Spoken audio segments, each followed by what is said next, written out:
제가 당대표가 되면은 당원들의 뜻을 물어서 안철수 대표와의 통합을 마무리 짓겠습니다. 홍준표 전 대표의 복당에 대한 당원의 의견도 수렴해서 추진을 하겠습니다. 윤석열 전 총장이 국민의힘에 입당을 할 것인가 지금 많은 말들이 있습니다. 저는 우선 윤석열 전 총장은 국민의힘에 입당해서 함께 해야 된다고 생각을 합니다. 김종인 전 비대위원장께서는 윤석열 전 총장이 국민의힘에 입당해서는 안 되고 새로운 정치 세력을 만들어서 윤석열 총장이 독자적으로 가야 한다 이렇게 얘기를 하고 있습니다. 김종인 전 비대위원장의 이러한 상황 인식은 제대로 하지 못한 그런 판단의 오류라고 저는 생각합니다. 지난 4.7 보궐선거의 승리의 여운이 남아 있습니다. 어떤 분들은 이것이 민주당의 패배지 국민의힘의 승리는 아니라고 이렇게 평가하시라 하는 분들도 있지만은 분명히 국민의힘의 승리이고 또한 국민의 승리입니다. 이러한 승리 분위기를 우리가 확실하게 이어가서 내년 3월 달에 대통령 선거에서 국민의힘이 승리하는 것이 바로 국민의 염원이고 이 자리에 함께한 우리 모두의 지상과제일 것이라고 저는 생각합니다.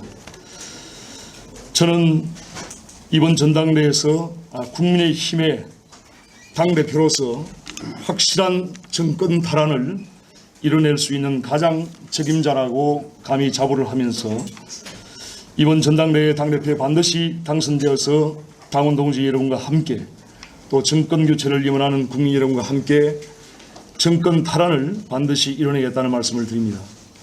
곧 전당대회를 통한 새 지도부를 구성을 해야 되고 또한 이후에 당 체제 정비를 거쳐서 9월, 10월부터는 본격적인 대선 후보 경선 준비에 착수해서 연내에는 확실한 그 필승 카드 대선 후보를 선출해야 됩니다.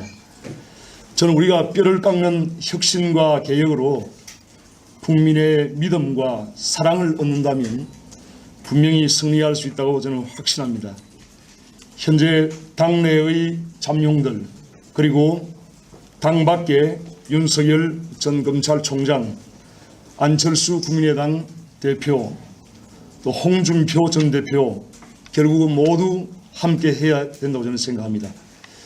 이러한 것이 정권 교체를 바라는 국민들의 바람이라고 저는 생각합니다. 함께 힘을 합쳐서 문재인 정권을 종식하고 정권 교체를 반드시 이뤄냅시다. 문 정권은 3패 정권입니다. 경제, 부동산 정책 실패, 또 외교안보 실패, 국민 통합 실패 정권입니다. 문 정권은 3붕 정권입니다. 자유민주질서 붕괴, 삼권 분립 붕괴, 공정 및 정의의 가치 붕괴 정권입니다. 이번 보궐선거에서 우리가 확실하게 확인한 것은 국민들의 지상명령으로 정권 교체를 반드시 해달라는 그러한 국민들의 명령이 있었습니다. 이러한 정권 교체를 이루기 위해서 야권 통합은 필수적인 전제 조건입니다. 제가 당대표가 되면은 우선적으로 당원들의 뜻을 물어서 국민의당 안철수 대표와의 통합을 마무리 짓겠습니다. 안철수 국민의당 대표는 보궐선거 기간 중에 수차례 본인의 어떤 당선 여부 관계없이 국민의힘과 합당을 하겠다는 그러한 대국민 약속을 여러 차례 했습니다. 저는 이러한 약속을 반드시 지킬 거라고 생각합니다. 홍준표 전 대표의 복당에 대한 당원의 의견도 수렴해서 추진을 하겠습니다. 윤석열 전 총장이 국민의힘에 입당을 할 것인가 지금 많은 말들이 있습니다. 저는 우선 윤석열 전 총장은 국민의힘에 입당해서 함께 해야 된다라고 생각을 합니다. 김종인 전 비대위원장께서는 윤석열 전 총장이 국민의힘에 입당해서는 안 되고 프랑스 마크롱 대통령의 악마르슈처럼 새로운 정치 세력을 만들어서 윤석열 총장이 독자적으로 가야 한다 이렇게 얘기를 하고 있습니다. 저는 김종인 전 비대위원장의 이러한 그 상황 인식은 프랑스의 당시의 상황과 또 우리 현재 한국의 상황이 전혀 다르기 때문에 이러한 상황 인식을 제대로 하지 못한 그런 판단의 오류라고 저는 생각합니다. 지금 한국과 마크롱의 집권 당시인 2016년, 17년 그 당시의 프랑스 상황은 전혀 다릅니다.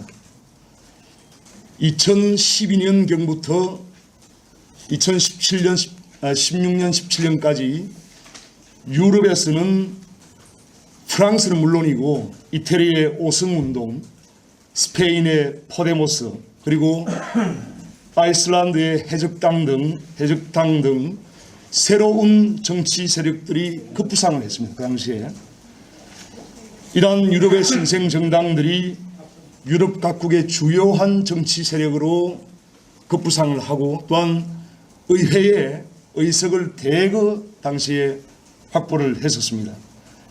그러한 유럽의 분위기가 프랑스에서 앙마르슈가 승리를 하고 또 마크롱이 프랑스의 대통령이 될 수 있었던 시대적인 상황이었습니다.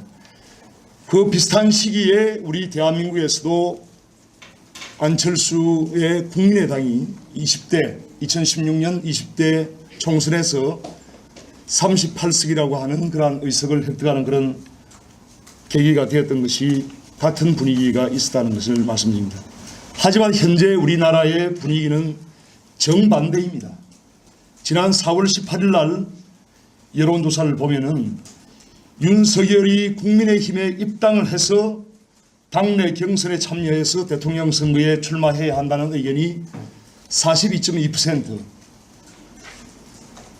반면에 새로운 정치 세력을 세력화해서 윤석열이 대통령 선거에 출마해야 한다는 의견은 23.7%에 불과했습니다. 저는 현재 국민들의 전반적인 어떤 상황과 또 인식을 볼 때 현실적으로 윤석열이 국민의힘에 입당하지 않고 새로운 정치 세력을 만들어서 대통령이 되는 것은 저는 불가능하다고 판단합니다. 그래서 우리가 함께 국민의힘을 뼈를 깎는 혁신을 통해서 완전히 새로운 정당으로 개혁을 하고 중도 확장이 가능한 정당으로 만들어서 윤석열 전 총장을 포함한 모든 정치 세력을 담을 수 있는 큰 그릇으로 만들어서 수권 정당으로서 면모를 갖춘다면은 윤석열 전 총장, 안철수 국민의당 대표, 홍준표 의원, 나아가서는 금태섭 전 의원이나 또 일부 참여연대나 경실련 같은 데를 이탈해서 현재 우리 우파와 같이 뜻을 같이 하고 있는 이러한 모든 세력을 포용할 수 있는 확실한 그러한 정당으로 저는 만들 수 있다고 저는 생각합니다. 확신합니다.